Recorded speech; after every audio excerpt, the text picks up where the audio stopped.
එඩේරුනි සම්මන්ත්‍රකරුවනි සියලුම ශුද්ධවන්තිනි ශිංචොන්ජී මාර්ග සම්මන්ත්‍රණය පරිච්ඡේද 90 පැරණි සහ අලුත් ගිවිසුම එළිදරව් පිළිබඳ සාක්ෂියට පිළිගනිමු. මම යම් ජින්ඨාං වෙමි අතර මම අද දවසේ මෙහෙවන්නා වෙමි. ශිංචොන්ජී යේසු සභාව පසුගිය වසරේ ඔක්තෝබර් 18 වැනිදා සිට දෙවියන් වහන්සේගේ අලුත් ගිවිසුම අනාගත වාක්‍ය සහ ඉෂ්ටයන් පිළිබඳ සම්මන්ත්‍රණයක් පැවැත්වූ අතර ඉන් අනතුරුව ස්වර්ග රාජ්‍යයේ රහස උපමාව ඒවා පිළිබඳ සාක්ෂි සම්මන්ත්‍රණයක් පවත්වන ලදී. ශිංචොන්ජියේ ධර්මතාව තහවුරු කර ලෝකයේ ව්‍යාප්ත මාධ්‍ය ශිංචොන්ජියේ බයිබලානුකූල සාක්ෂි සහ වර්ධනය කෙරේ අවධානය යොමු කළ අතර රටවල් 57ක එඬේරුන් 1200ක් ශිංචොන්ජිය සමග අවබෝධතා ගිවිසුම් අත්සන් කළේ බයිබලයේ වචනය හුමාරු කර ගැනීම සඳහාය. මෙම සම්මන්ත්‍රණයේදී පරිච්ඡේද 90 පැරණි සහ අලුත් ගිවිසුම එළිදරව් පිළිබඳ සාක්ෂිය බයිබලයේ ස්පන්දනය අල්ලාගෙන දෙවියන් වහන්සේගේ පොරොන්දු අනාගත වාක්‍යවල ඉෂ්ට වීමේ මාවතට සමීප බැලීමට අපි යමු. දෙවියන් වහන්සේගේ අනාගත වාක්‍ය ඉෂ්ට වූයේ කවදාද, කොහේදීද, කවුරු හරහාද, කෙසේද යන යථාර්ථය ඔබටත් මටත් නියත වශයෙන්ම අවබෝධ වී ස්වර්ගයේ පොරොන්දු ආශිර්වාද ලැබෙනු ඇතැයි මම බලාපොරොත්තු වෙමි. අද දින දෙවියන් වහන්සේගේ අනර්ග වචනය සමග කරුණාවේ සහ හැඟීම් වල කාලයක් වනු ඇතැයි මම බලාපොරොත්තු වෙමි. අපි එකට යාඥා කරමින් මේ ආරම්භ කරමු. අහස හා පොළොව මවාදල වූ පියණි දෙවියන් වහන්සේ, මෙම අවස්ථාවේදී පරිච්ඡේද 90 පැරණි සහ අලුත් ගිවිසුමේ එළිදරව් පිළිබඳ සාක්ෂිය ලබා ගැනීමට ඔබ වහන්සේ අපිට ලබා දුන් අවස්ථාව ගැන අපි ඔබ වහන්සේට ස්තුතිය පුද කරමු.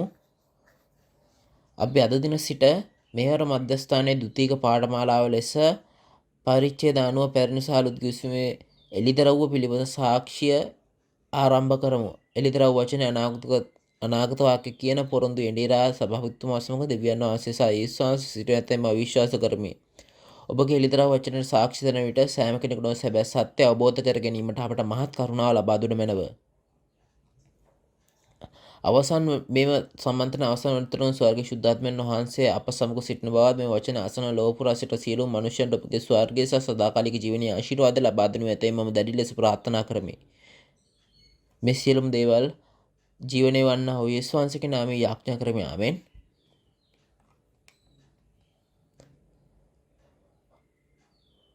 අද දින පරිච්ඡේද 90 පැරණි සහ අලුත් ගිවිසුමේ එළිදරව් පිළිබඳ සාක්ෂි සම්මන්ත්‍රණයේ පළමු සිසිය වෙමු.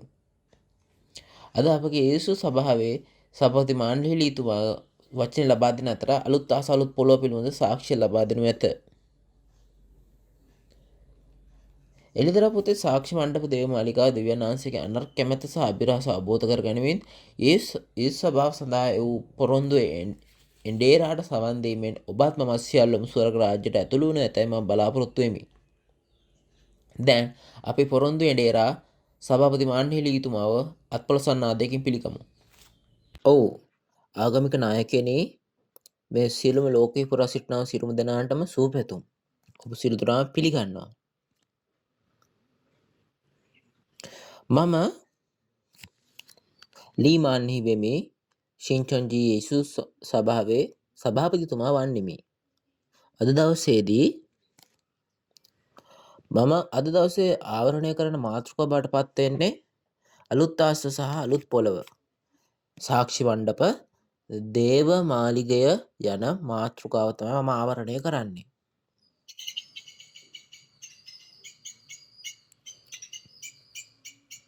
දෙවියන් වහන්සේ එයා මේ අහස සහ පොළොව මෙවූ නිර්මාපකයාණන් බවට පත්වනවා.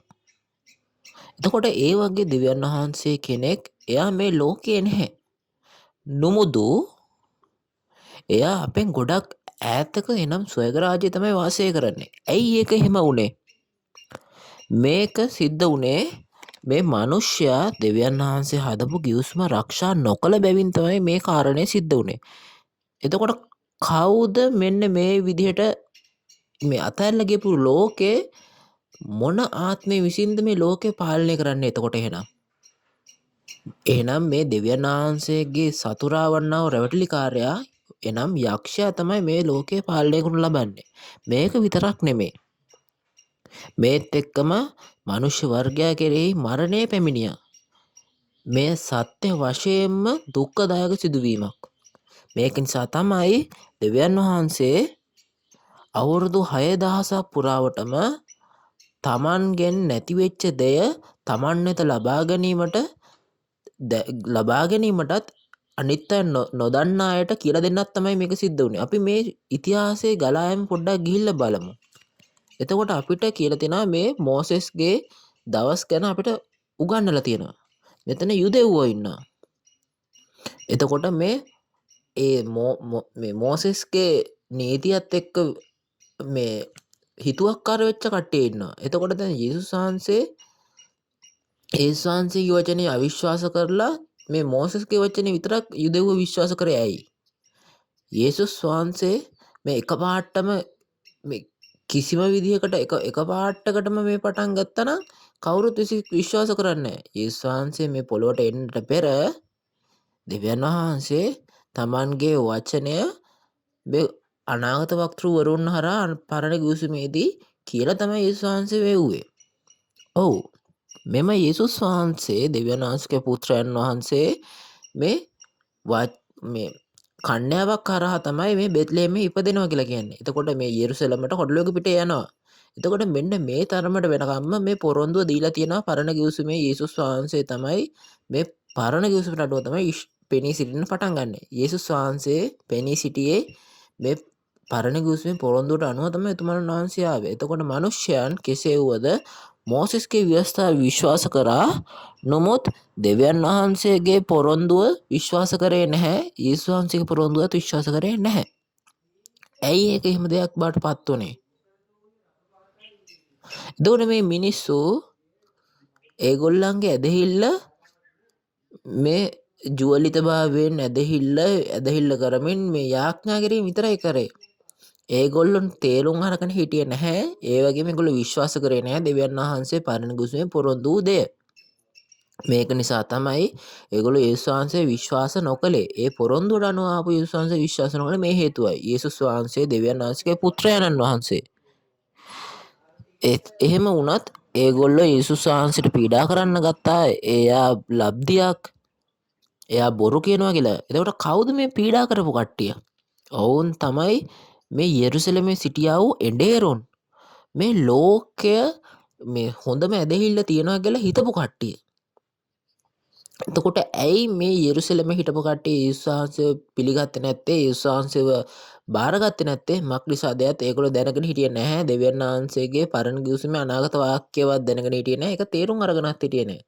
මේකේ ප්‍රතිඵලයක් විදිහට ඒගොල්ලෝ යේසුස් වහන්සේ විශ්වාස කරේ නැහැ. මේ ඇත්ත වශයෙන්ම හරිම අවාසනාවන්ත දෙයක්. යේසුස් වහන්සේ එයා පහුකාරයෙක් නෙමෙයි. එතුමන් වහන්සේ මේ මනුෂ්‍ය බීජයෙන් ඉපදිච්ච තැනන් වහන්සේ කෙනෙක් නෙමෙයි. ලූක් 1 මෙන්න මේක හොඳින් විස්තරාත්මකව කරනවා. මේ යේසුස් වහන්සේගේ ගැබ් ගැනීම ගැන. මේ ගාබ්‍රියෙල් දේවදූතයා මේක හරියට කියලා දෙනවා. ඔහු මේක 100% හොඳින් කියනවා. එතුමන් වහන්සේ දෙවියන් වහන්සේගේ පුත්‍රයාණෝ කියන එක. එසේ වුවද ඒගොල්ලෝ එක විශ්වාස කළේ නැහැ. ඒ වෙනුවට එතුමන් වහන්සේට පීඩා කරා. පසුව එතුමන් වහන්සේ මරා දැමුවා පවා සිද්ධ කරා. මේකත් ඇත්තටම හරිව දුක්ඛදායක නෙමෙයිද? එතුමන් වහන්සේ දෙවියන් වහන්සේගේ බීජයෙන් ඉපදිච්ච ධර්මිෂ්ඨ තැනන් වහන්සේ කෙනෙක්. එයා මිනිස්යාගේ බීජයෙන් නෙමෙයි ඉපදුනේ. කෙසේ වුවද එතුමාණන් වහන්සේව මේ ධර්මිෂ්ඨ දැනත්තා මැරුවේ පව්කාරයෝ. එතුමන් වහන්සේගේ මරණයට හේතුව තමයි මේ මිනිස්සු දෙවියන් වහන්සේගේ වචනය පොරොන්දු වෙච්ච පරණ ගිවිසුම විශ්වාස නොකිරීම.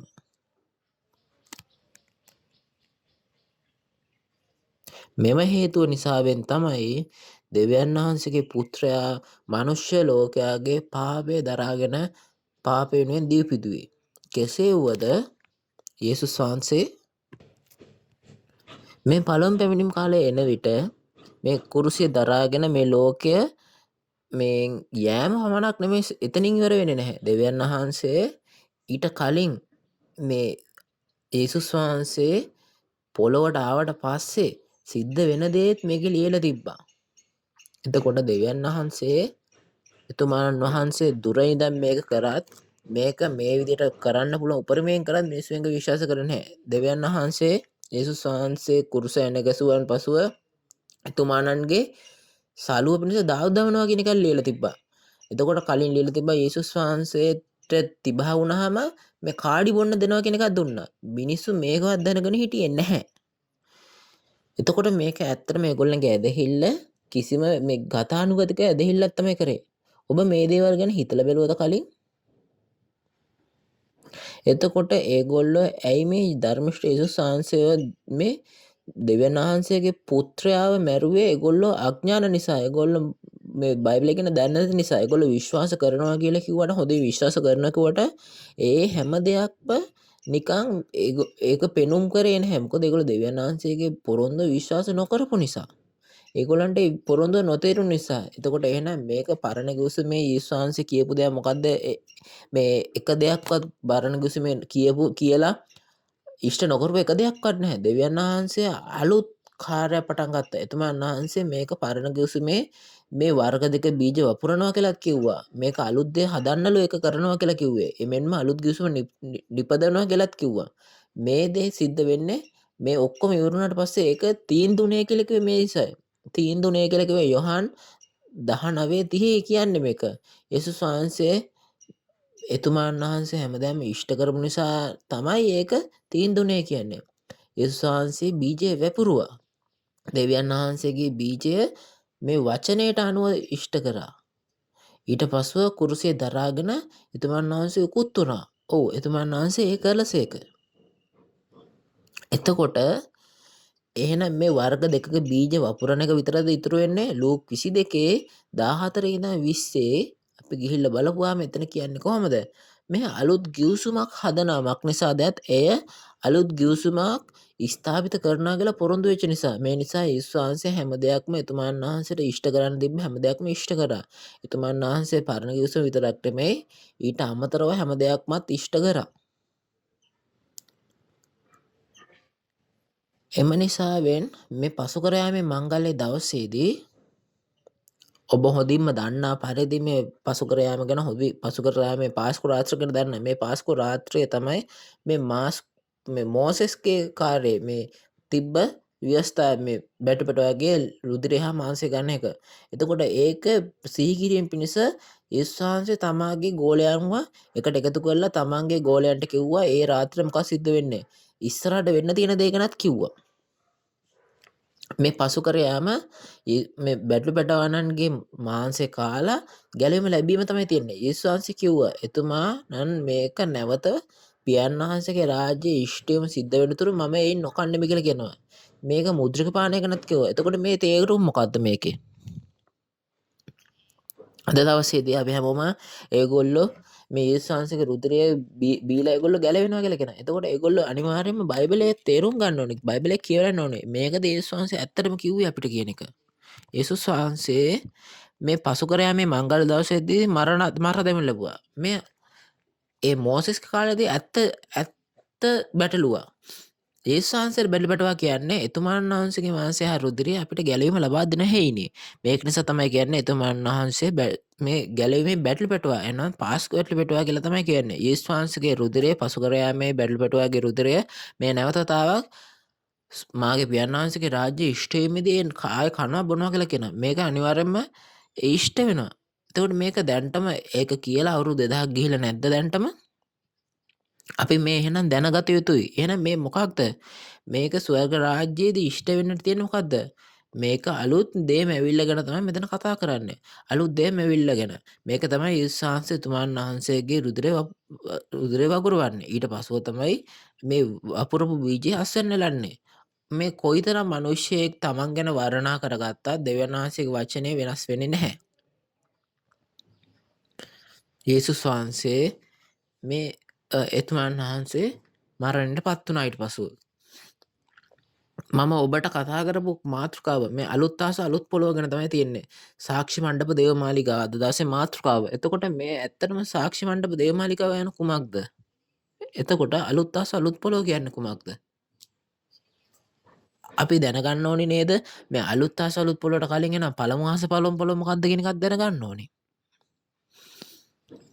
එතකොට මේ දෙවියන් වහන්සේ ඉස්සරහා නිකන් ඔය වන්දනාමාන කරනවට ගෙල්ලේ දෙවියන් වහන්සේට අවශ්‍ය වෙන්නේ අපි එතුමාණන් වහන්සේ දැනගැනීම. දෙවියන් වහන්සේ වචනය කියලා කියනවා. මේ ලියවිල්ලට අනුව තමයි දෙවියන් වහන්සේට අවශ්‍ය තමන්ගේ වචනේ අනිත් අය දැනගන්න එක වටිනා අනිත් අයගේ පුද පූජාවට වඩා. දෙවියන් වහන්සේ කියපු වචනය මේ යේසුස් වහන්සේ කියපු වචනය මේවා තමයි දෙවියන් වහන්සේගේ එකම නීතිය එකම දේ බවට පත් වෙන්නේ.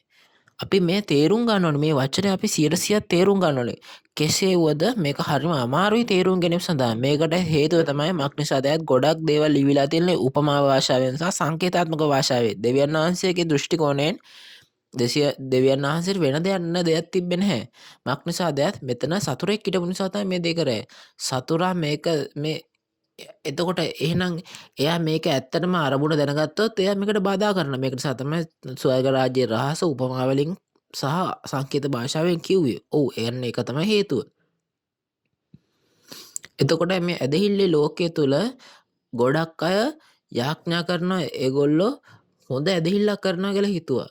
ඒගොල්ලෝ සභාවකට ගිහිල්ලා සෑහෙන්න යාඥා කරනවා. ඒගොල්ලෝ හිතන්නේ ඒගොල්ලෝ ගොඩක් කැප කරනවා කියලා. එතකොට ඒ දේවල් කරන්න කියලා තියෙනවද? අපි ඇත්තටම ඒවා මේ ලියන්න කරන්න කියලා තියෙනවා නම් කරාට කමක් නැහැ. නමුත් අපි දෙවියන් වහන්සේ පොරොන්දු තමයි විශ්වාස කරන්න ඕනේ. අපි අනිවාර්යෙන්ම මේ අලුත් ගිවිසුම ආරක්ෂා කරන ජනතාව බවට පත් වෙන්න ඕනේ. කෙසේ වුවද මොකද්ද මේ අලුත් ගිවිසුම? මේක තමයි ප්‍රශ්නේ බවට පත් වෙන්නේ. මේ ආදම්ගේ ලෝකය ඒගොල්ලෝ ගිවිසුම ආරක්ෂා කළේ නැහැ. මානසික ඊර්ෂ්‍යාවලු ආරක්ෂා කළේ නැහැ. මේ ඇත්ත වශයෙන්ම මේ දෙවියන් වහන්සේගේ කැමැත්ත ඉෂ්ට කිරීම නොවේ. මේක ප්‍රතිඵලයේ විදිහට මොකක්ද උනේ? දෙවියන් වහන්සේ ගිවිසුම ආරක්ෂා නොකිරීමෙන් ඒගොල්ලන්ට සදාකාලික ජීවනයට ඇතුල් වෙන්න බැරි වුණා. මේක තමයි මෙතනින් තමයි මනුෂ්‍ය වර්ගයාට දුක් විඳීම කියන එක. කෙසේ වුවද තවත් දෙයක් තියෙනවා අපි තේරුම් ගත යුතු දේ මේ වචනය ගැන. එතකොට මේ කියන්නේ පරණ ගිවිසුමේ දෙන තමයි මේ අලුත් ගිවිසුම කොහොමද ඒක ඉෂ්ට වුනේ කියන එකත් අපි දැනගන්න ඕනේ. දෙවියන් වහන්සේගේ පුත්‍රයා නැවත එනකොට ස්වර්ග රාජ්‍ය පියන් වහන්සේගේ රාජ්‍ය ඒක ඉෂ්ට වෙනවා කියලා කියනවා. මේක නිසා තමයි දෙවියන් වහන්සේ තමාගේ ජනතාවට මේක ඉෂ්ට වුණා තමයි කියන්නේ. දෙවියන් වහන්සේ මේ හැම දෙයක්ම කියලා දෙන කාලයක් තියෙනවා. හැම මිනිස්සෙකුටම එක්කෙනා ළඟට ගිහිල්ලා කියලා දෙනවද? නැහැ. එහෙම කියලා දෙන්නේ නැහැ. එහෙනම් කොහොමද මේක එළිදරව් කරන්නේ? ඒක ප්‍රශ්නයක්. එහෙනම් මොකද්ද ඇත්තට මිනිසුන්ට මේ එළිදරව් කරන්නේ? මොකද්ද අපිට එහෙනම් කියලා දෙනවා කියන්නේ? මොකද්ද අපිට එලි කරන්න යන්නේ? එතකොට අලුත් ගිවිසුම ඒක තමයි එළිදරව් පොත. මේ කවුරු හරි මේකට එකතු කරන්න නරක අඩු කරන්න නරක. මේ එළිදරව් පොත එක පොතක්. මේ බොළු එළිදරව්වේම පොත් 60න් එකක්. මෙතන මේ පිටු 25යි මේක තියෙන්නේ. කෙසේ වුවද අවුරුදු 2000ක් ගියාට පසුවත් මේ පොත තාමත් තියෙනවා. හැබැයි මේක කවුරුත් දන්නේ නැහැ මේ දවස් දක්වාම. ඇයි කවුරුත් මේක දන්නේ නැත්තේ? මේ පොත ලියා ඇත්තේ උපමා වලින් සහ මේ සංකේතාත්මක භාෂාවෙන් නිසා තමයි ඔබ කොපමණ බැලුවත් ඒ කුමක්ද ඔබට හඳුනගන්න බැරි. කෙසේ වුවද මෙම පොත ගැන ඔබට හරියටම තේරුම් ගන්න පුළුවන් දේ නම් මේ පොත ඉෂ්ට වූ විට තමයි පොරොන්දු වචනය සැබෑ එළිවන විටයි. ඊට පස්සේ තමයි කියන්නේ මේක තමයි මේ වචනේ තේරුම කියන එක. එවිට තමයි මේ අනාගත වාක්‍ය ඉෂ්ට වුණා කියන එක තේරුම් ගන්න පුළුවන් වෙන්නේ. එතකොට තමයි ඒකේ තේරුම් ගන්න පුළුවන් වෙන්නේ.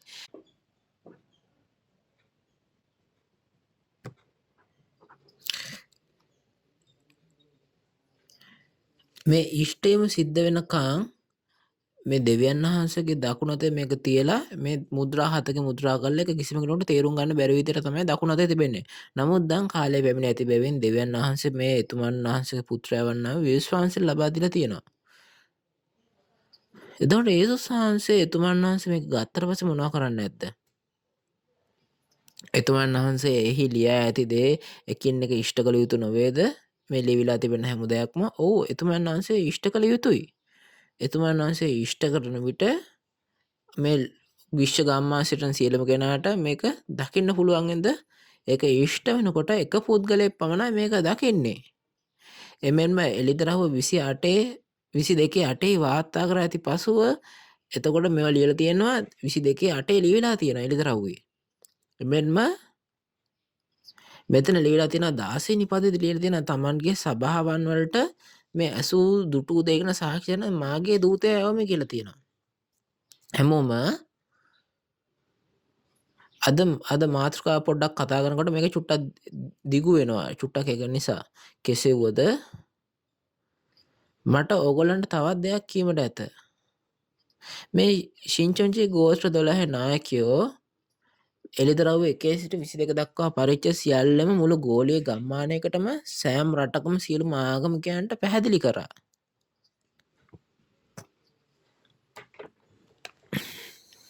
ඔබ මේකට හොඳින් සවන් දුන්නා නේද? මම විශ්වාස කරනවා ඕගොල්ලොන්ට ඇහිච්ච දේ මම හිතනවා හරි මේ තේරුම් ගත්ත කියන එක. ඊට පස්සෙ දැන් අපි මේ ප්‍රාථමික මට්ටමේ පාඩම් තමයි අපි ඉගෙන ගන්නෙ. ලෝකේ වුණත් අපි වචන ඉගෙන ගන්නකොට අපි පෙර පාසල් ළමයි ඊළඟට ඉගෙන ගන්නවා. ඊළඟට ප්‍රාථමික වසරේ පළමු වසරේ ඉගෙන ගන්නවා. ඊළඟට පසුව ඒගොල්ලෝ මේ දිගටම උපාධි පාසල වෙනකම් ඉගෙන ගන්න එකින් එක පියවර අනුගමනය කරමින්. එතකොට මේ දෙවියන් වහන්සේගේ දැනුම 200යි. දැන් මේ ප්‍රාථමික දේ ඒක මුළු ලෝකෙටම යවලා ඉවරයි. අපි එළිදරව් පොතේ සියලුම පරිච්ඡේද ගැන කතා කරා. ඊළඟට අපි ප්‍රාථමික පාඩම් සඳහා මේ පාඩම් 24ක්ම යවුවා. එතකොට මේ තව දින කිහිපයකින් සියල්ල අවසන් වුණද. නමුත් දැන් ඊළඟට දැන් අපි මේ ද්විතීක මට්ටමට ඇවිල්ලා තියෙනවා. මේක මේ බයිබලයේ පරිච්ඡේද පැහැදිලි කරනවා. එතකොට මේකෙන් මේ හැම පරිච්ඡේදයක්ම කතා කරනවා කියන එක නෙමෙයි මේකෙන් අදහස. මේ අතරින් මම මේ මාතෘකා 24ක් තෝරාලා තියෙනවා. එතකොට ඒකේ එකක් තියෙනවා මම අද දවසේ කියලා දෙන්නේ අද ඒ පළවෙනි පාඩම. එතකොට ඔබ දැන්ටම මේකේ සවන් දෙනකොට මේක ඔබ දැනගෙන හිටපු දේ සහ දැනගන්න යන දේත් එක්ක ඔයගොල්ලෝ මතක තබා ගන්න ඕනේ. එතකොට මොන දේවල්ද ඔයගොල්ලෝ මේ වැරදිට හිතාගෙන හිටියේ කියන එක. මම විශ්වාස කරනවා ඔබ සියලු දෙනාට මේක අහලා මොකද්ද මේ ඊළඟට තියෙන දේ කියන එක තේරුම් ගන්න පුළුවන් කියලා මම විශ්වාස කරනවා. ඔබ සියලුම දෙනාටම මේක දැන්ටම ඔයගොල්ලෝ දන්නවා ඇත. සමහර විට ඔයගොල්ලෝ නැවත වතාවක් අහන්න පුළුවන්. ඔයගොල්ලන්ට පුළුවන් නම් මේක බයිබලයත් එක්ක සංසන්දනය කරලා බලන්න පුළුවන්කම ලැබෙනවා. එතකොට මේ ප්‍රාථමික මට්ටම අවසන් වුණාම අපි ද්විතීක මට්ටමට එහෙම නැත්නම් මධ්‍යම මට්ටමට යනවා. මේ වචනය හරියට රොටියකට සමාන කරා නම් යේසුස් වහන්සේ කියන කොහොමද යෝහන් 6 වෙනි පරිච්ඡේදයේදී එතුමන් වහන්සේ කිව්වේ නැද්ද මේ ජීවනදායක ආහාරයෙන් මම නොවේ මම කියලා කිව්වේ නැද්ද? ඔව් ජීවනදායක ආහාරය. එතුමන් වහන්සේ කිව්වේ ඒ කියන්නේ මේ එකපාරට මේ යේසුස් වහන්සේ ජීවනදායක මේක මේ ආහාරය කිව්වහම මේක එහෙනම් යේසුස් වහන්සේ ඉරාගෙන කාලා එහෙමද කියන්නේ? මොන වගේ මේ ආහාරයක් ගැනද කියන්නේ? අපි අපේ කටින් කන කාම නෙවෙයි මේ කන එක අහන්නේ අපි කන් වලින්. කෙසේවද අද දවසේදී මේ එළිදරව් පොත ඒක දැනටම අපි දැකපු දෙයක්. අවුරුදු 1000 පෙර ඉඳන්ම අපි දැක තියා. එතකොට අපි කොයිතරම් උත්සාහ කළත් ඒක අපි දැනගෙන හිටියේ නැහැ. නමුත් හරි වෙලා පැමිණි විට දෙවියන් වහන්සේ මේක හරියටම කියලා දුන්නා. එතකොට මේ මුළු ලෝකේ හැම තැනකටම හොරණ පිම්බා. එතකොට මේක මේ ආහාරය කඩලා අපි හැමෝටම කන්න පුළුවන්. කවුරු තනියෙන් කනවා නම් එතකොට එහෙනම් ඒක තනියෙන් පෙන්ලා කනවා නම් මොකද්ද? ඒක කිසිම වැඩක් නැහැ. මේක නිසා තමයි අපි බෙදා ගන්න. මේක තමයි යේසුස් වහන්සේගේ මේ ආහාරය බඩපත් වෙන්නේ. ඉතින් ඒක තමයි තමයි වහන්සේ කිව්වේ. මේ ආත්මික ආහාරය ඔබට සදාකාලික අනුභව කරන්නේ සදාකාලික ජීවනය ලැබෙනවා කියලා තමයි කියන්නේ. අද මේ මධ්‍යම පාඩම පටන් කරන කලින් මම පොඩි දේවල් ටිකක් කියන තමයි මෙතනට ආවේ. එතකොට අද මාතෘකාව බඩපත් වෙන්නේ ඔයගොල්ලන්ට මම කලින් කිව්ව විදිහට මේ අලුත් ආස අලුත් පොළව සාක්ෂි මණ්ඩප දේව මාලිගාව ගැන කතා කරන්න තමයි ආවේ. මම ඔයගොල්ලන්ට කලින් කිව්වා වගේම. මේක තමයි මම ඕගොල්ලොත් එක්ක කතා කරන්න කැමති දේ බඩපත් වෙන්නේ. එතකොට මට ඕගොල්ලන්ට මුලින්ම කියලා දෙන්න අවශ්‍ය වෙන්නේ මේ ඉස්වංශය ගැන. මේ පරණ ගිවිසුමේ දේවල් ඉෂ්ට කිරීම ප්‍රථමව එතුමන් වහන්සේ ආපුවාම එතුමන් වහන්සේ මේ පරණ ගිවිසුමේ අනාගත වාක්‍ය ඉෂ්ට කිරීමනේ කියලා දුන්නා. එතකොට මේ පරණ ගිවිසුමේ ඉෂ්ටය විතරක් නෙමෙයි එතුමන් වහන්සේ ඉස්සරහට කරන්න ඉන්න දේ ගැනත් කියලා දුන්නා. ඊට පස්සේ එතුමන් වහන්සේ ගියා. මේක යේසුස් වහන්සේ මේ හිටපු තැනැත්තන් වහන්සේ නෙමෙයි යේසුස් වහන්සේ එයාට මේ නැවත මේ අනාගත වාක්‍ය ඉෂ්ට වීම සාක්ෂි දරන්න එන්න වෙනවා. එතකොට අනාගත වාක්‍ය කියන්න ඕනේ පරණ පැමිණි ගැන. ඒක ඒ වගේම පරණ කිවිසුමේ දේවල් ඉෂ්ට කරන්නත් ඕනේ. අද දවසේදී මේ අලුත් කිවිසුමේ වචනය අපි ගාව තේරුම් ගන්න දේ මේ යේසුස් වහන්සේ විසින් දුන්නා වූ අනාගත වාක්‍ය. යේසුස් වහන්සේ මේක සාක්ෂි දරුවා. එතකොට මේ යේසුස් වහන්සේ මේක සාක්ෂි දරපු නිසා දැන් මේ යේසුස් වහන්සේ විතරයි මේ දේ හොඳටම දැනගෙන ඉන්නේ. එහෙම නෙමෙයිද? මේක වෙන කවුරුත් දන්නේ නැහැ. මේ අපේ එඬේරුනේ අපි මේක දැනගෙන හිටියද? අපි දැනගෙන හිටියේ නැහැ. මේ පළවෙනි පැමිණීම කාලෙදී යේසුස් වහන්සේ මෙතන මාංශයෙන් තමයි හිටියේ. එතුමන් වහන්සේ මාංශයෙන් ආවා. මේ දෙවියන් වහන්සේ ආත්මයෙන් ආවා එතකොට. එතකොට මේ දෙවෙනි පැමිණීම කාලෙදී මේක හරියටම එළිදරව්ව එකේ දැක්කා වගේ යේසුස් වහන්සේ ආත්මයෙන් තමයි එන්නේ. ඔව් ආත්මයෙන් ආවේ. එතකොට යේසුස් වහන්සේ මේ ආත්මෙන් ආපුවාම එතුමන් වහන්සේ වෙනුවට කතා කරන තැනැත්තා මේ හැමදේම දැකලා එතුමන් වහන්සේගේ වචනේ සාක්ෂි දරන්න පුළුවන්. උදාහරණයක් විදිහට එලිතරව්ව 2 සහ 3 පරිච්ඡේදවල මෙතනදී මේ අලුත් යොහන් කියන තැනැත්තා එයා පණිවිඩකරුවන් 7 දෙනාට ලිපි 7ක් යනවා. එතකොට මේ යේසුස් වහන්සේ නෙමෙයි කෙලිම යව්වේ. එතකොට මේ යේසුස් වහන්සේ මේ මිනිස්යාව යොදාගෙන ඔහුට අනකිරලා ඔහු මාර්ගෙන් තමයි මේ ලිපි යව්වේ. ඔහු දූතයෙක්. මේ යේසුස් වහන්සේ වෙනුවට කතා කරන තැනැත්තෙක්. එතකොට අද දවසේදී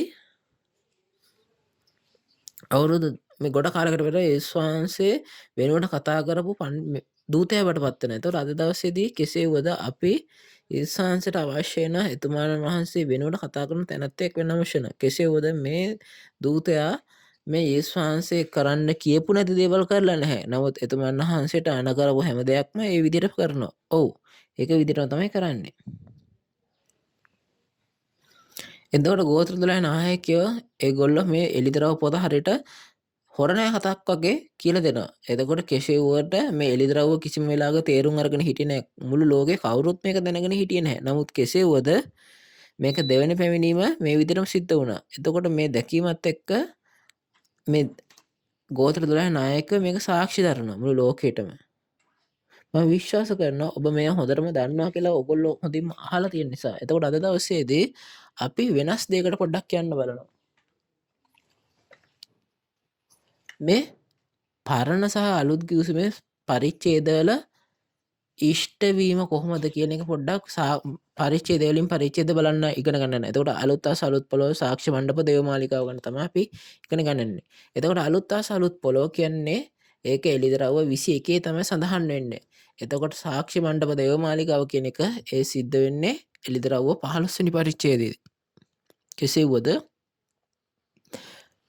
මේ ගොඩක් අය මේ වචන වලින් දකින්න පුළුවන්. නමුත් මේ දේවල් දැකලා නැහැ කවුරුත්. එමෙන්ම ගොඩක් අය මේ සාක්ෂි මණ්ඩප දේවමාලිකාව කියන වචනය අහලා තිනවා. ඒගොල්ලෝ මේක දැකලවත් අල්ලලවත් නැහැ මේ ස්ථානය. ඔව්. එමෙන්ම අලුත් ආස අලුත් පොළොව. ඒක ලිවිලා තියෙන ලිවිච්ච වචනේ දැකලා තියෙනවා. නමුත් ලිවිච්ච දේ නෙමෙයි ඒගොල්ලෝ ඇත්ත දේ දැකලා නැහැ කවුරුත්. ඔබ හරියට දැක්කොත් මම අද දවසේ ඔයගොල්ලන්ට සාක්ෂි රන්න යන දේ ඇහුවොත් ඔයගොල්ලෝ මේක හරියටම ගත්තොත් ඔයගොල්ලන්ගේ හදවතට මේ දෙකම ඔයගොල්ලන්ට දකින්න පුළුවන්. මම නිකන් මේ කිසිම ඉෂ්ටීමක් නැති දේවල් මං කියන්නේ නැහැ. ඔයගොල්ලන්ට අද දවසේදී දකින්න පුළුවන් විදිහෙ තමයි කියන්නේ. එතකොට ඔයගොල්ලෝ මේක දැක්කම ඔයගොල්ලෝ තේරුම් ගනි. ආදම්ගේ කාලේ සිට මේ අද දවසේ දක්වා අවුරුදු 6000ක පමණ කාලයක් ගත වෙලා තියෙනවා. කෙසේ වුවද මේ එළිදරව් 21 සඳහන් වන දේවල් ගැන ඒක මේ දක්වා කාටවත් තේරුම් ගන්න පුළුවන් කමක් ලැබුණේ නැහැ. එතකොට මේ මෝසෙස් අසීසේ තමයි හිටියේ. එතකොට මෝසෙස් ස්වර්ගයේ දේවල් දැකලා පොළොවේ මෙන්න එක හැදුවා. කෙසේ වුවද මේ ස්වර්ගයේ තැන් තිබෙන නගරය ඒක මෝසෙස්ගේ කාලේ තිබූ නගරයම නොවේ. මෙතන අලුත් දෙයක් කියලා තියෙනවා. මේ අලුත් කියන වචනයත් එක්ක තමයි තියෙන්නේ.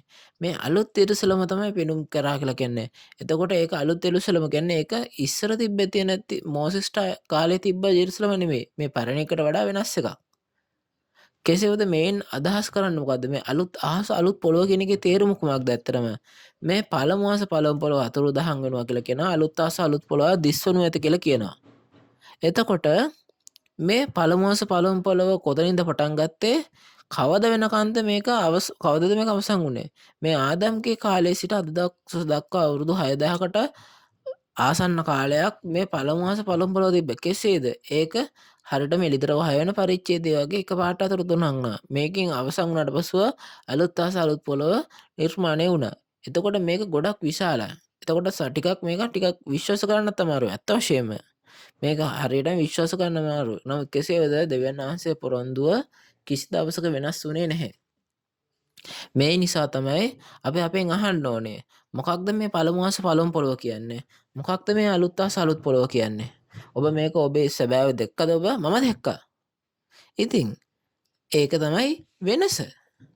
මේක මේ විදිහට තමයි වෙනස.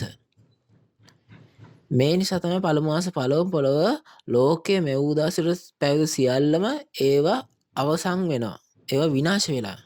එතකොට අලුත් ආස අලුත් පොළව කියලා එකක් තියෙනවා. ඒක පෙනී සිටිනවා මේ නොවාගේ කාලේ වගේම අවසාන කාලය වෙනවා කියලා කියනවා. අනෝක් කාලෙද මොකද්ද? ආදම්ගේ ලෝකේ විනාශ වුණේ නැද්ද? ඊට පස්සේ ඉතුරු වෙන නොවාගේ පවුල විතරයි ඉතුරු වුණේ. පොඩ්ඩක් අපි හිතලා බැලුවොත් මේක හරියටම අපි තේරුම් ගන්න පුළුවන්කම ලැබෙන්න ඕනේ. එතකොට එළිදරව් ඉෂ්ට වෙන විට යේසුස් වහන්සේ මේ මරණයටපත් කරන යේසුස් වහන්සේ මේ එළිදරව් පොත ඉෂ්ට කරන කාලය වඩපත් වෙනවා. කෙසේ වුවද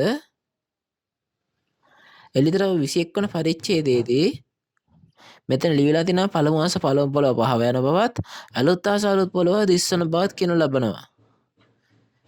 එතකොට මේ කියන්නේ කවුරු හරි මේ කියලා අලුත් ආස අලුත් පොළව වගේ කියපු දේවල් පමණින් එයා ඒක මේ එයා මොකද ලබ්ධියක් වෙන්නේ නැහැ.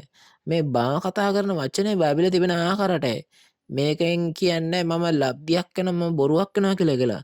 අලුත් ආස අලුත් පොළව ඇති වෙන මේ යුගයේදී මේක බයිබලයට තමයි සිද්ධ වෙන්නේ.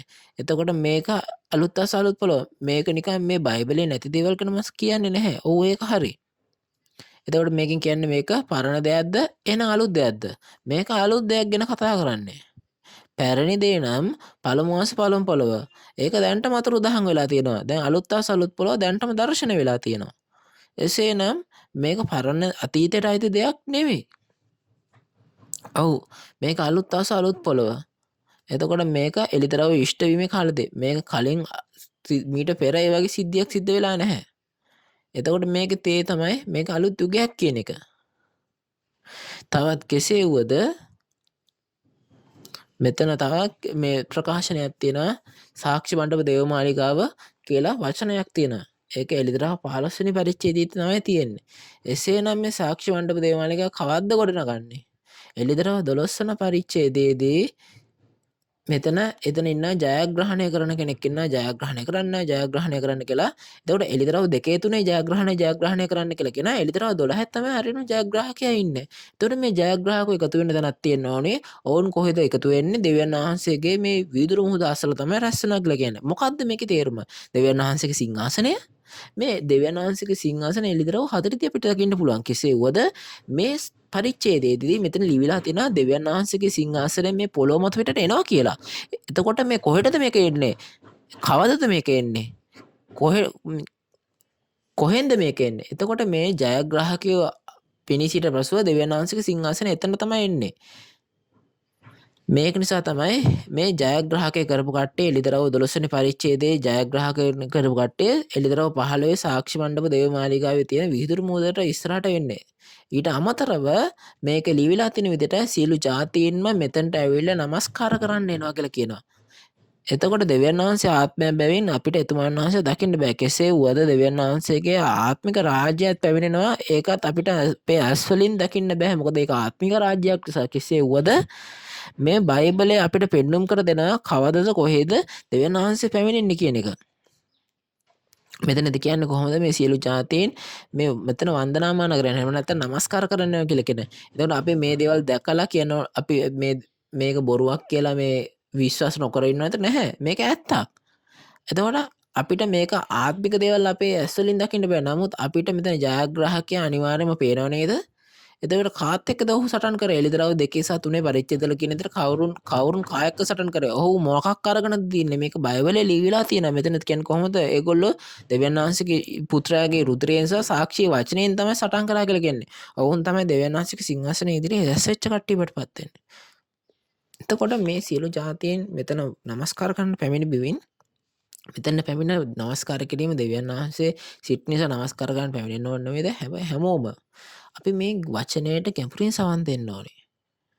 ඒකෙන් තේරුම් ගන්න වෙන්නේ කොහොමද? දෙවියන් වහන්සේ මේ ජයග්‍රාහකයා සමග සිටින බවයි. ඔව් දෙවියන් වහන්සේ අනිවාර්යයෙන්ම ඉන්නවා. එතකොට දෙවියන් වහන්සේ මේ ජයග්‍රාහකයාත් එක්ක ඉන්නවා. එතකොට ඒගොල්ලන්ට හොඳද නරකද? එතකොට මේ ධර්මිෂ්ඨයා ඉන්නේ කොතනද? මේ ධර්මිෂ්ඨයා එතන වේගෙන් වර්ධනය වෙත. ඒක හරියට වේගෙන් වර්ධනය වෙනවා. ඔව් මේක සෑහෙන්න හොඳටම මේ හොඳට කාර්ය වෙලා වේගෙන් වර්ධනය වෙනවා. එතකොට මගෙන් අහපු හැමෝගෙම ඒගොල්ලෝ වාර්තා කර ගොඩක් හිටියා. ඔවුන් අහනවා මගෙන් මේ වේගවත් වර්ධනයේට රහස මොකක්ද කියලා. ඉතින් මම කොහොමද ඒගොල්ලන්ට මේ රහස උගන්වන්නේ කොහොමද? සරලව කිව්වොත් දෙවියන් වහන්සේ අපිත් එක්ක හිටපු නිසා තමයි හැමදේම හොඳට සිද්ධ වෙන්නේ. ඒක තමයි මට කියන්න පුළුවන් එකම දේ බාටපත් වෙන්නේ. ඊට අමතරව මම ඒක මේ හොඳට විස්තරාත්මක කිව්වත් ඒගොල්ලන්ට විශ්වාසයක් නැති මාධ්‍යවේදීන් මේක පිළිගන්නේ කොහොමද?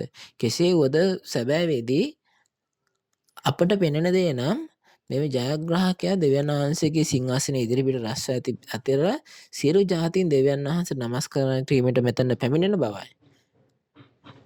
ඉතින් මේ ඔබ මේ බයිබලය දැන සිටිය යුතු නොවේද? නොදන්න නිසා වෙන දේවල් උගන්වනවා එහෙම වුණොත් කිසිම දෙයක් වැඩක් නැහැ. මිනිස්සු මේක දැනගෙන හිටියේ නැද්ද? එතකොට ඒගොල්ලෝ මේ ප්‍රශ්න ඇහුවේ නැද්ද? ඒගොල්ලෝ ඒක දන්නවා කියලා හිතාගෙන හැමදේම හංගගෙන හිටියා. එතකොට මේ වේගවත් වර්ධනය උනත් නැතත් දෙවියන් වහන්සේ සිටින්නේ කාත් එක්කද? ඒ කෙනා එක්ක ඉන්නවද නැද්ද කියන එක තමයි අපි හිතලා බලන්න ඕනේ. ගොඩ කාලයකට කලින් දෙවියන් වහන්සේ යේසුස් වහන්සේ සමග සිටිසේක. එතකොට යේසුස් වහන්සේ මේ එතුමන් වහන්සේ බොරු කිව්වද ඇත්ත කිව්වද? එතකොට යේසුස් වහන්සේට ලබ්ධියක් කියලා බැන්නේ නැද්ද? එතකොට යේසුස් වහන්සේ මේ ලබ්ධියක් කියලා යේසුස් වහන්සේ මැරුවේ නැද්ද? නමුත් ඇත්තටම එයා ලබ්ධියක්ද? එතකොට එහෙනම් ඇයි අපි අද දවසේ යේසුස් වහන්සේට ලබ්ධියක් කියන්නේ නැත්තේ? යේසුස් වහන්සේ. එතකොට මේ යේසුස් වහන්සේට එහෙම කොහොමද? එතකොට මිනිස්සුන් අනුගමනය කරපු ඒ කාලේ හිටපු යේසුස් වහන්සේ මොකද්ද කරේ? මේ මතෙව් ඒගොල්ලෝ මොනවද කරේ? මේ මතෙව් 23 වෙනි පරිච්ඡේදයේදී මේ ස්වර්ග රාජ්‍යයට යන දොරටුව ඒ කාලේ හිටපු ඩේරු වැහුව කියලා කියනවා. එතකොට ඒගොල්ලෝ යන්නෙත් නැහැ, යන කෙනෙකුට දෙන්නෙත් නැහැ. මේක තමයි අවුරුදු 2000කට කලින් සිද්ධ වුණේ. මේකත් අද දවසේත් මේ විදිහටම තමයි තියෙන්නේ. එතකොට මේ දෙවියන් වහන්සේගේ රාජ්‍යයට යන්න දෙන්නේ නැතුව වළක්වන පීඩා කරන කට්ටිය උන් සාතන්ගේ කණ්ඩායම. උන් සාතන්ගේ ඩේරු. එහෙම නෙමෙයිද?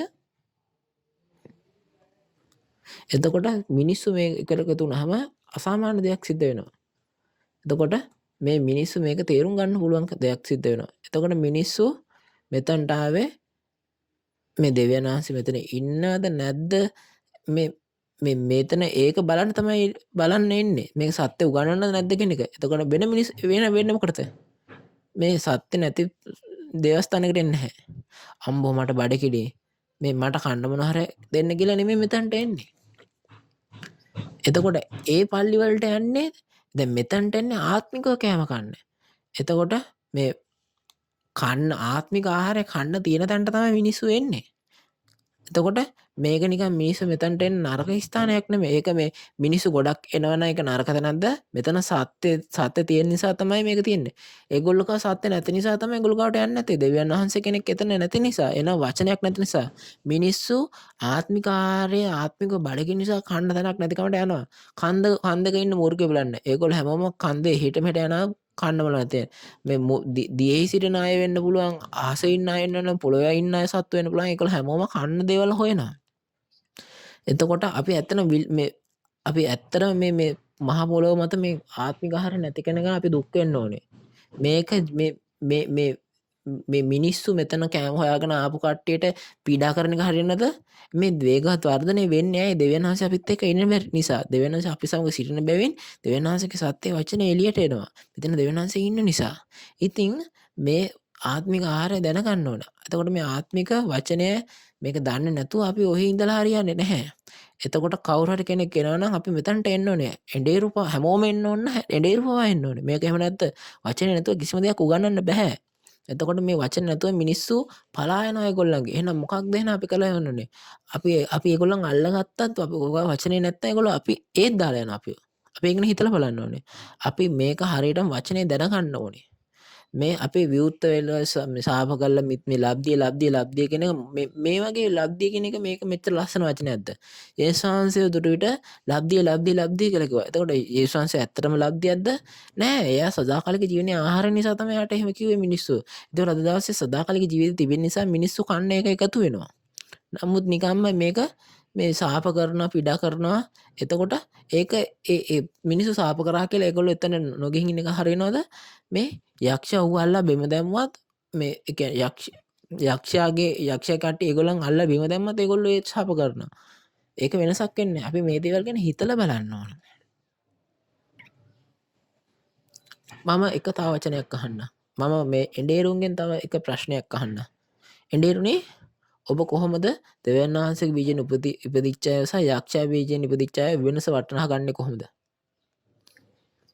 එඬේරුනේ කරුණාකර මට පිළිතුරක් දෙන්න. ඔව්.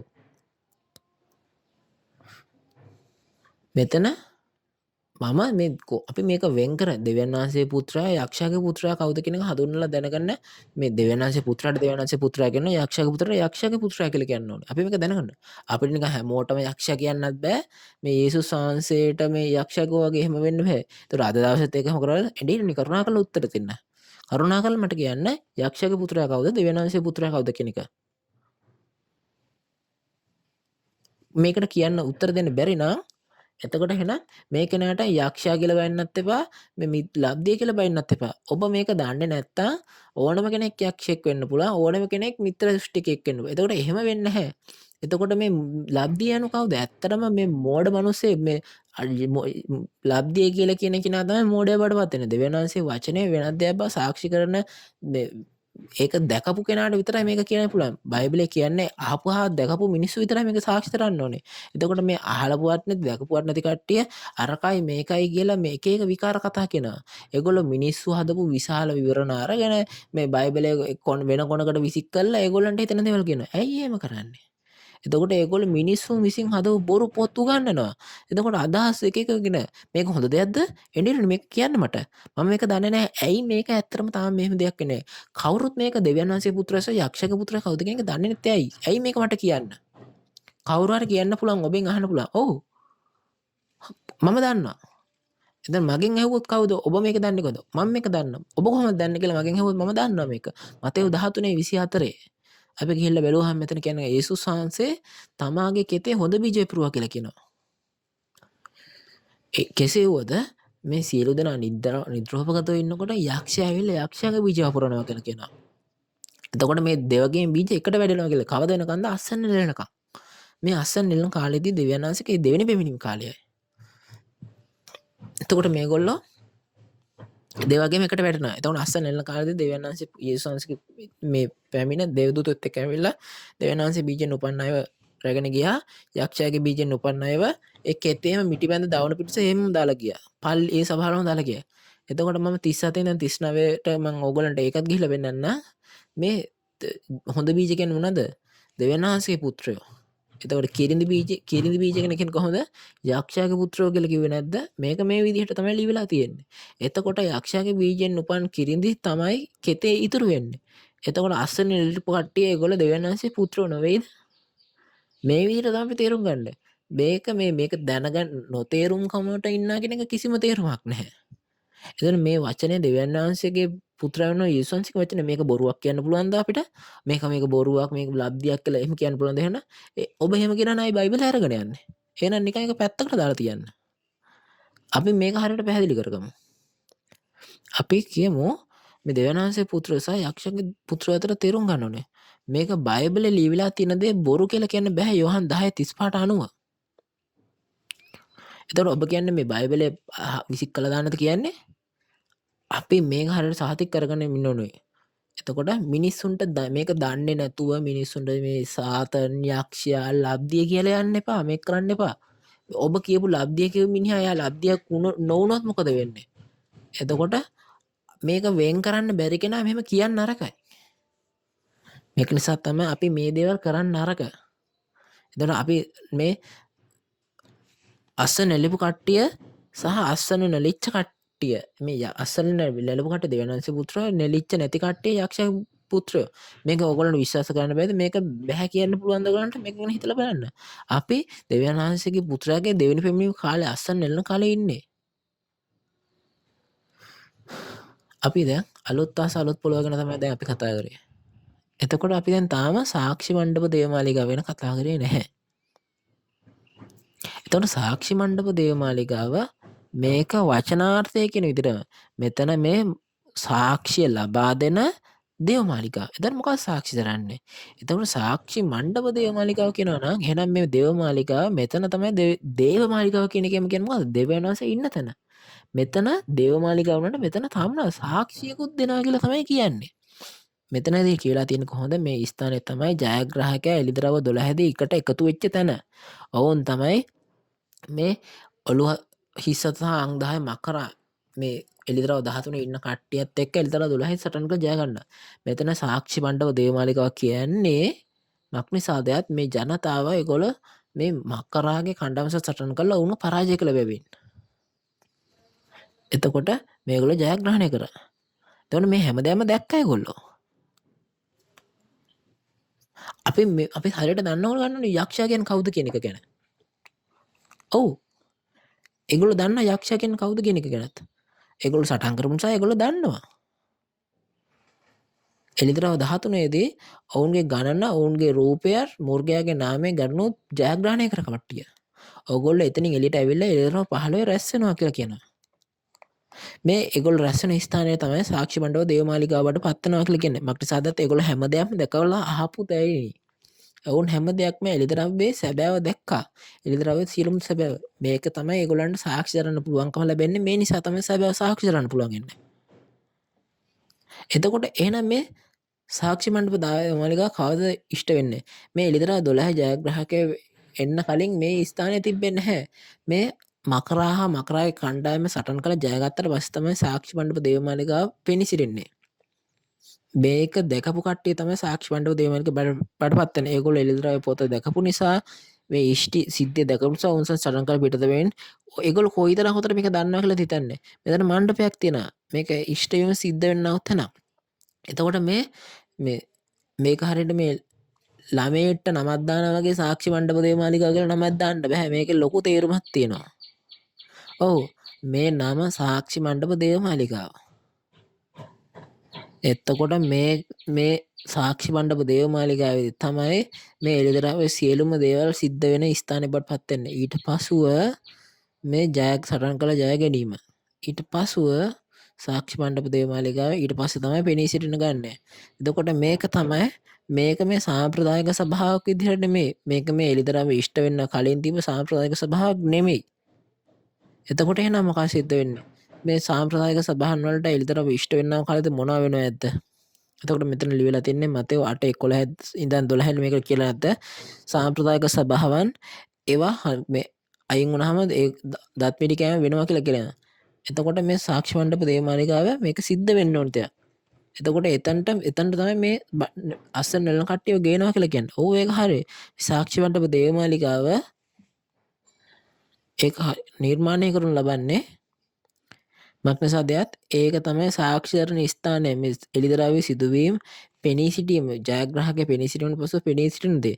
අලුත් ආස අලුත් පොළොව මේක මේ එළිදරව් ඉෂ්ට වීමට පෙර සිද්ධ වුණේ නැහැ. ඊට පස්ව එළිදරව්වේ සිදුවීම් වලින් පසුව තමයි මේක සිද්ධ වෙනවා කියලා කියන්නේ. එතකොට මේ අනිවාර්යයෙන්ම ඉෂ්ට විය යුතුයි.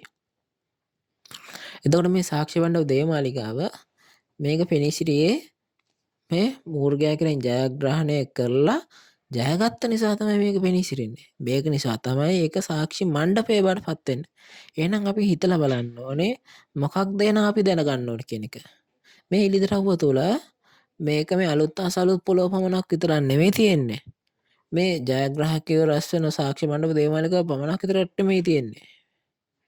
එතකොට මේ සියල්ලුම ඉෂ්ටවීම හැමෝම දකින්න ඕනේ. මේ එළිදරව් 1 ඉඳන් 22 දක්වා හැම ඉෂ්ටවීමක්ම පෙනී සිටියා.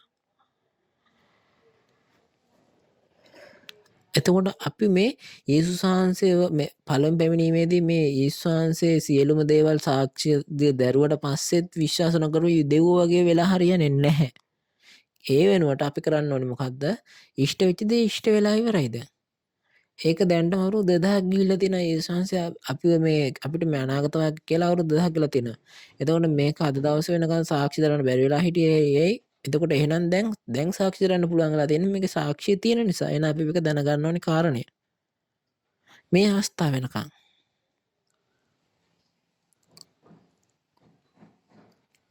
අපි ප්‍රාථමික මට්ටමේ සියලුම පාඩම් ඉගෙන ගත්තා. දැන් අපි මධ්‍යම මට්ටමේ දේවල් ඉගෙන ගන්න යනවා. අපි එළිදරව්වත් කරා. එහෙනම් අපි මොනවද කරන්න ඕනේ? මම හැමතිස්සෙම මේ ප්‍රශ්නේ අහනවා. මාම්මා බයිබලයට අනුව කවුද? මාව මවා ඇත්තේ මේ ලියවිල්ලට අනුවද?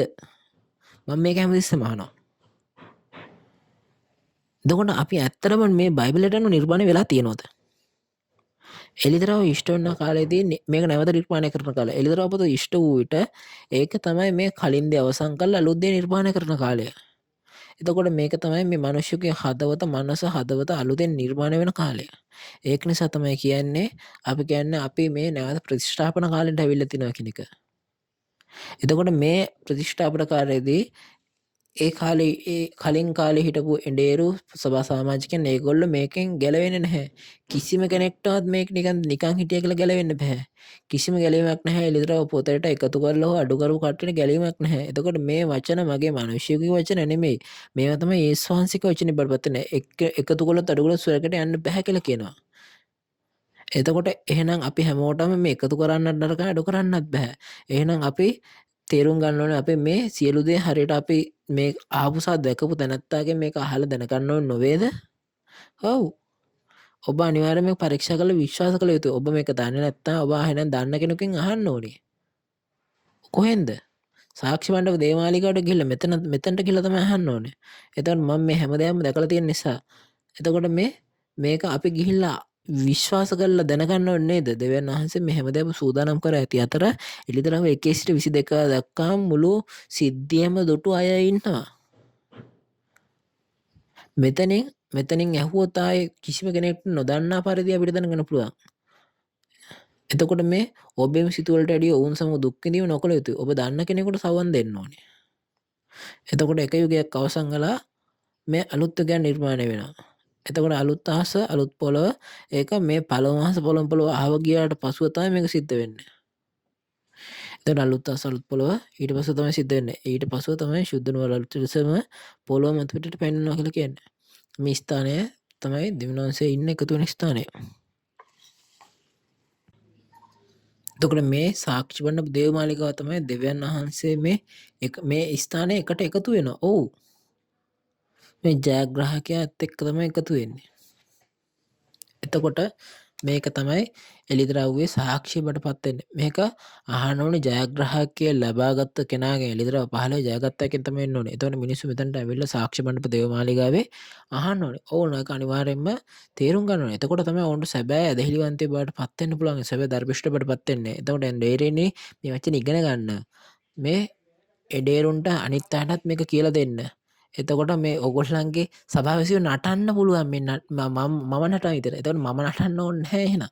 එතකොට එහෙනම් මේ වචනේ කාටවත් කියලා දුන්නේ නැහැ. එතකොට මේ වචනේ තුල යේසුස් වහන්සේගේ රුධිරය අඩංගු වන අතර යේසුස් වහන්සේගේ ජීවිතයත් අඩංගු වෙනවා. ජීවනය අඩංගු වෙනවා. ඔබ මේ වචනේ ලබාගෙන අනුභව කරන්නේ නම් අපිට යේසුස් වහන්සේගේ රුධිරය පානය කර සදාකාලික ජීවනය ලබා ගන්න පුළුවන්. අපි මේක අතර මේක හොඳින් මතක තබා ගන්න. ඒක නෙමේද වෙන්න ඕනේ. එතකොට මට දැන් ඔයගොල්ලොත් එක්ක මේ එතකොට මේ ප්‍රාථමික හා මධ්‍යම පාඩම් වලින් හොඳින් ඉගෙන ගන්න පුළුවන් වෙන විදිහට. එතකොට ඔයගොල්ලන්ට යම්කිසි වැරද්දක් තියෙනවා නම් ඒක ලියා ගන්න ප්‍රශ්න අහන්න අපෙන් අහන්න. අපිට කියන්නේ මේක අපිත් එක්ක එකතු වෙන්න බැරිද? මොකක් හරි වැරද්දක් තියෙනවා නම් ඇයි මේකට එකතු වෙන්න බැරි? මේකට ප්‍රශ්නේ මෙහෙමයි කියන එක. එතකොට මේ ඔයගොල්ලොත් එක්ක මේ එළිදරව්ව ඒගොල්ලන්ගේ හදවතේ කියපු කට්ටිය තමයි මේ මධ්‍යම පාඩම් උගන්වන්නේ. ඒගොල්ලන්ගේ ඒක ඇත්තටම ඇවිදින බයිබලයක් වගේ තමයි මානසික ගත. ඒගොල්ලෝ මේ නිකන් ඔහේ මේ කියන්නේ නැහැ. ඒගොල්ලෝ ගාව හොඳින් මුද්දරයක් හතින් ගත්තා මුද්දරයක් වගේ ඒගොල්ලන්ගේ ලියවිලා තියෙනවා. ඒගොල්ලන්ගේ හදවතේ කොටා තියෙනවා. අපි හැමෝම මේකට සවන් දීලා සියල්ලම දෙවියන් වහන්සේ රාජ්‍යයට ගොස් එකට ජීවත් වෙමු. ඇත්තටම ඔබ විශ්වාස කරනවද? ඔබ සියලු දෙනාටම සැබවින් ස්තුතිවන්ත වෙනවා. ඔව් අපි දැන් කාලය මද වෙලා තියෙනවා. අපි එක දෙයක් කරන්න ඕනේ. We are one දෙවියන් වහන්සේ යේසුස් වහන්සේ තුල. හරිද? අපි එහෙනම් අපි හැමෝම කෑ ගහමු. We are one. අපට ස්තුතියි.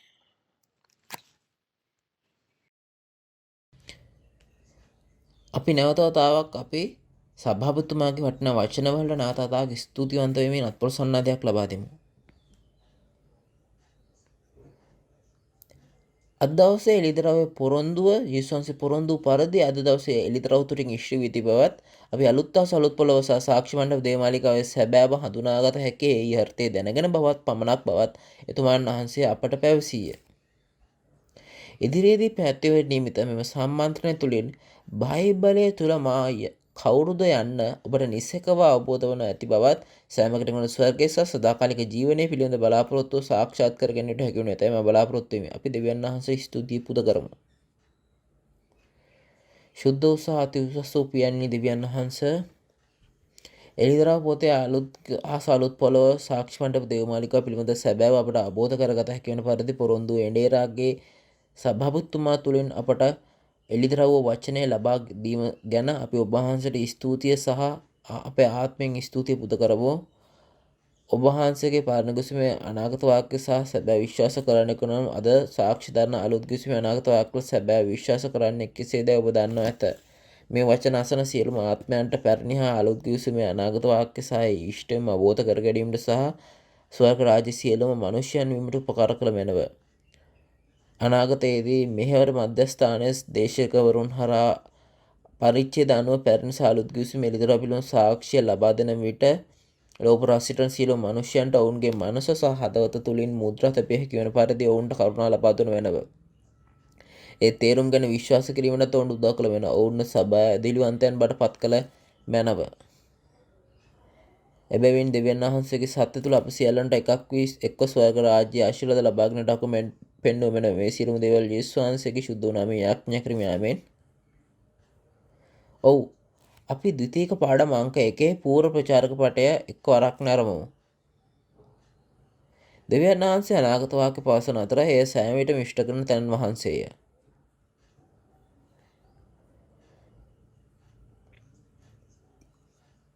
වසර 6000ක් පුරා එළිදරව් පොත සම්පූර්ණ කිරීම සඳහා ගෝත්‍රදා නිර්මාණය කිරීමට දෙවියන් වහන්සේ වේස මාංශී වැඩ කරමින් සිටී.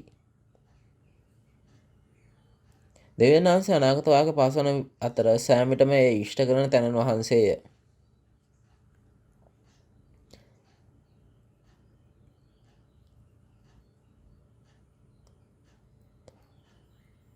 මෙම ශිංචන්ජි මාර්ග සම්මන්ත්‍රණය ලෝපුරා භාෂා 24කින් එකවර විකාශනය කරනු නැත.